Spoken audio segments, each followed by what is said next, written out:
Today, the proclamation of the Word of God in the revelation of Jesus Christ, chapter 15.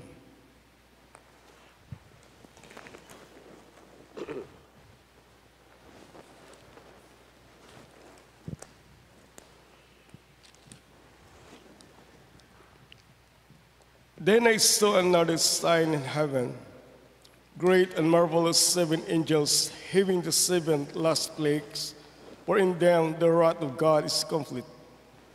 And I saw something like a sea of glass mingled with fire, unto those who had the victory over the beast, over the image, over his mark, and over the number of his name, standing in the sea of glass, having harps of God. They sing the song of Moses, the servant of God, the song of the Lamb, saying, Great and marvelous are your works, Lord God Almighty. Just and true are your ways, O kings of the saints. Who shall not fear you, O Lord, and glorify your name? For you alone are holy, for all nations bow and worship before you. For your judgment is manifested. The word of the Lord. Thanks be to God. Please stand for our responsorial psalm in Psalm 98. Our response is, Great and wonderful all your works, Lord Almighty God. Altogether, great and wonderful all your works, Lord Almighty God. O sing to the Lord a new song, for he has done marvelous things. His right hand, his holy arm, have gained him the victory. Response. Great and wonderful works, Lord mighty God. The Lord made known his salvation. His righteousness he has openly shown in the sight of the nations. He has remembered his mercy and his faithfulness to the house of Israel. Response. Great and wonderful are all your works, Lord mighty God. Let the sea roar in all its fullness, the world unto those who dwell in it. Let the rivers clap their hands. Let the hills be joyful together before the Lord. Response. Great and wonderful are your works, Lord mighty God. For he is coming to judge the earth. With righteousness he shall judge the world, and the peoples with iniquity. Response. Great and wonderful are your works, Lord mighty God. Glory be to the Father, and to the Son, and to the Holy Spirit. As it was in the beginning, is now, and ever shall be, world without end. Amen.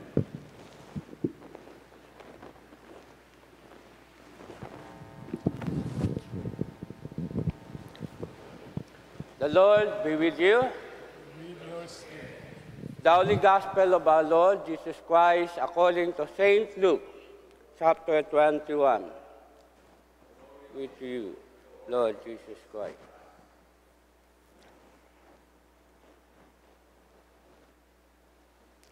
But before all these things, they will lay their hands on you and persecute you, delivering you up to the synagogues and prisons. You will be brought before kings and rulers for my name's sake. But it will turn out for you as an occasion for testimony. Therefore, settle it in your heart, not to meditate beforehand on what you will answer. For I will give you a mouth and wisdom, with all your adversaries will not be able to contradict or resist. You will be betrayed even by parents and brothers, relatives and friends, and they will put some of you to death. And you will be hated by all for my name's sake, but not a hair of your head shall be lost.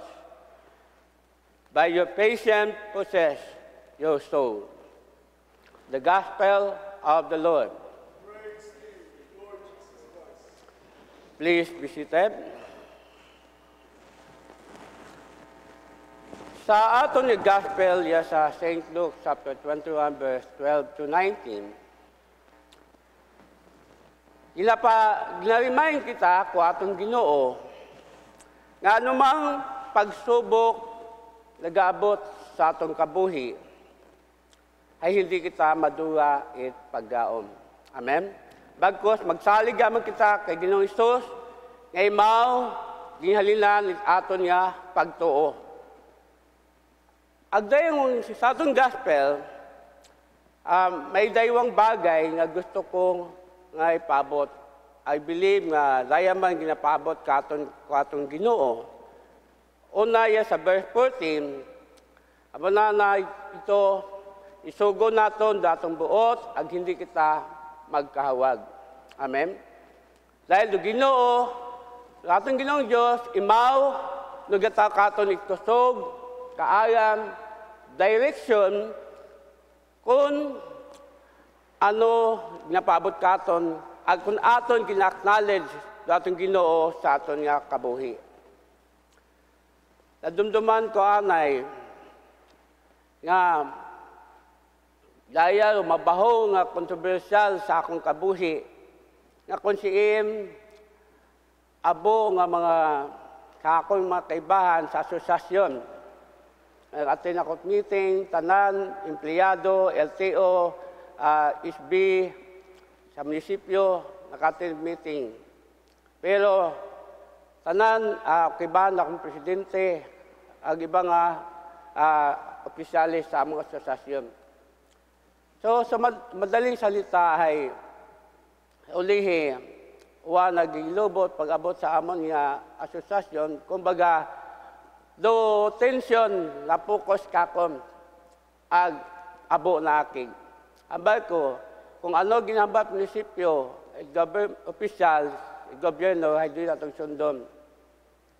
Dahil kung kapasik ka mo sa layit gobyerno, mas lalo magapasik ako sa layit Diyos, dahil doon do kamatuoran. Pero, di ba, nag-agree, kakon, di ba, uwa. But sa bagon, may nagadumot kakon. May naakig, uwa na ila kakon. Ag nagyan ko, do kung sino kung magto, nga nasunog sa nana ko, nga gusto na akong sakitom. May time nga gusto na akong patyon. Pero ang bao ka na, igobra ha. Kung palaki mo tama, rin mo ginobra. Pero, wag ila ko nadlok, haman. Insugil ko ka na gamatoran. Iisog ko ang buot. Ihambay na sa verse 19, magpakalig-on kita sa pagtuo. Hayro yun, makauwas sa ato nga kaugalingon. Hamba ko, kung doon yun, di mo, paraki mo, nga wa kanila, siubraha. Pero, nakita ko sa kabuhi, wag yun ako pagpabayit Ginoo. Aglato man nga sa bilog, nga sa among grupo, gintaon ako chance, magturo sa among asosasyon, aba na, ano man na itong paano iya, Bible study o meeting. Ay, din sugo ka ako sa itong presidente, simple, obey. Obey ako. Ang malaming resulta, abo na ila, ang magpamatit mensahe, para maiba man, hamam, ang makaroon kalinong. No? Ang makita na ako, Diyos ita gapanghikop, agato nga tao, nakikya ko nga gusto na pasyon, nagambay mo kakon, pangayon mo pasensya, pangayon mo advice, kung ano obrahon. Yabigim, handa mag-asawa. Na ilang years, handa wat nga, ama ko, mag-pray kita. Salvation, confess kay Mau, mag-confessal, kung ano man doon makakulangan, kano mag-asawa. In short, after 3 months, nagnabdos. Abay, pagkita namon, bayo pa ba, tawag na nako, singgit lagi mo. Mel, naglabos ang sawa, singgit lagi mo. Di makita mo tao.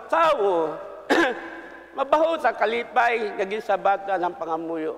Agato, nagambal kakon, nga, ito nga, ano man na yung paano iya, ano, paano niya, Bible study.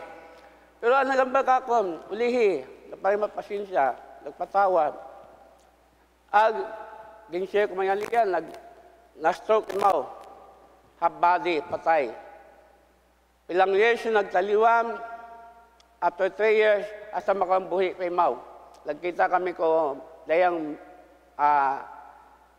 July, nagbisita ka na, mabuo ng kalipay, nagbisita ka na. Ngani makita nimo, do kabubuton ni Diyos, wag gid nagahubad. Kung kita nagadawon ka na, may pagsalig ag pagtuo. Abang ngani sa amo kaiba mo divers, abutan nagtaliwan, pero imaw, dato buhi sa makaron sa gihapon. Ngani, rugino kita, bulahan kita. Dunya ba nato niya sa Salmo, great and wonderful are your words, Lord, mighty God. Ani dayawon kita atong Ginoo, nga wa kita gapabaya sa atong adlaw pagpangabuhi. Agdaya ginapadumdum ka aton maigmangod, anumang sitwasyon nag-abot sa atong kabuhi, hindi kita maduat paggaom. Doon niya ba nilaya sa Deuteronomy chapter 21 verse 6, magpakalig-on kita, maging masapan kita, magatubang sa mga bagay, mga problema nag-aabot sa atong kabuhi. Dahil Ginoo, hindi ka na pagpabayaan, hindi ka na pag-iwanan, yung kita magadangot ka na. Agdo yun, tawaan natin ng importansya. Agdo yun, panghuktan natin, ipagtuo. Amen? Please stand.